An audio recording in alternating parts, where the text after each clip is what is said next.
हम चलेंगे जैनेंद्र के पास भी, चूंकि जब वो नॉमिनेशन फाइल कर रही थी प्रियंका वहां पर, तो जैनेंद्र भी मौजूद थे, कल भी उनसे हमारी बातचीत हो रही थी। मैं आता हूं आपके पास, लेकिन बीजेपी ने जो तस्वीर जारी की उसमें कांग्रेस अध्यक्ष मल्लिकार्जुन खड़गे को पीछे बिठाने पर सवाल खड़े किए गए। गौरव भाटिया ने कहा कि दिखावे के लिए दलित समाज को कांग्रेस कुर्सी पर तो बिठा देती है लेकिन सम्मान नहीं करती। तो बहुत भारी मन से एक बात मैं आपके समक्ष रखता हूं, पिछड़े समाज के व्यक्ति को इस्तेमाल करना, दलित समाज को इस्तेमाल करना अगर कोई जानता है तो वो गांधी परिवार और कांग्रेस पार्टी। एक तस्वीर है ये देखिए,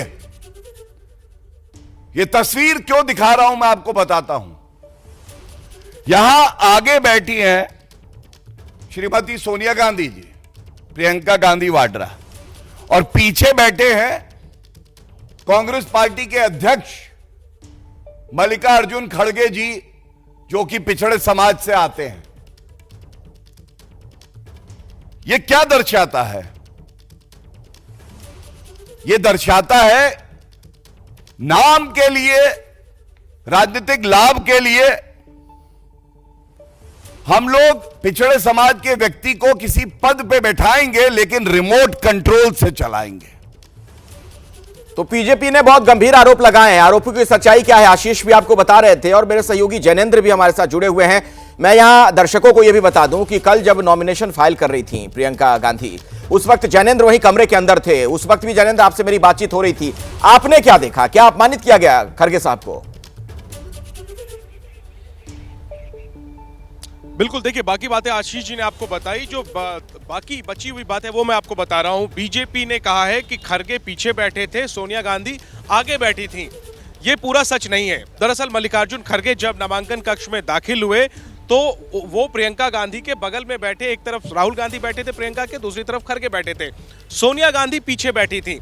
कुछ समय के बाद मल्लिकार्जुन खड़गे ने जब महसूस किया कि सोनिया गांधी पीछे बैठी हैं, तो उन्होंने जिद करके और आग्रह करके सोनिया गांधी को अपनी कुर्सी पर बिठाया। सोनिया गांधी उन्हें मना करती रह गई, लेकिन एक स्तर के बाद सोनिया गांधी खड़गे का आग्रह ठुकरा नहीं पाई और खड़गे ने जबरदस्ती उन्हें अपनी कुर्सी पर बिठा दिया और वो खुद पीछे आ गए। जब राहुल ने ये देखा कि खड़गे पीछे चले गए हैं, फौरन वो पहली कतार से यानी प्रियंका के बगल से उठकर पिछली कतार में, दूसरी कतार में खड़गे के बगल में आ गए।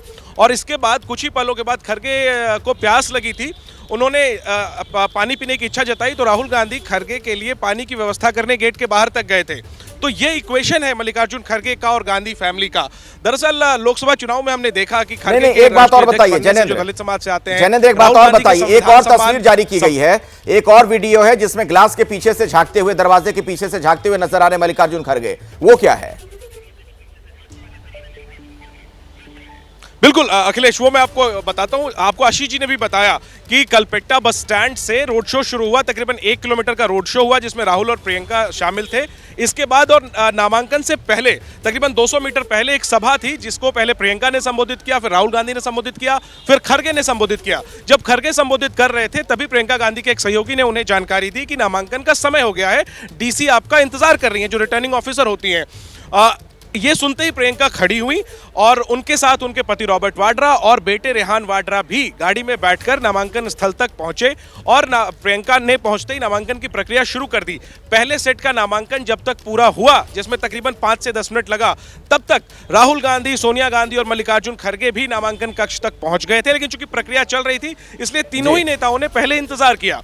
इसके बाद कुछ पल बाद पहले राहुल गांधी अंदर दाखिल हुए, सोनिया गांधी अंदर दाखिल हुई और कमरे में नियम होता है अखिलेश की उम्मीदवार के साथ केवल 4 और व्यक्ति हो सकता है।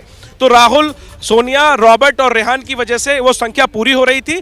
जैसे मैं समझ गया, मैं आता हूं आगे भी आपके पास। आशीष भी इसमें कुछ जोड़ना चाह रहे हैं। आशीष, मैं आऊंगा आपके पास।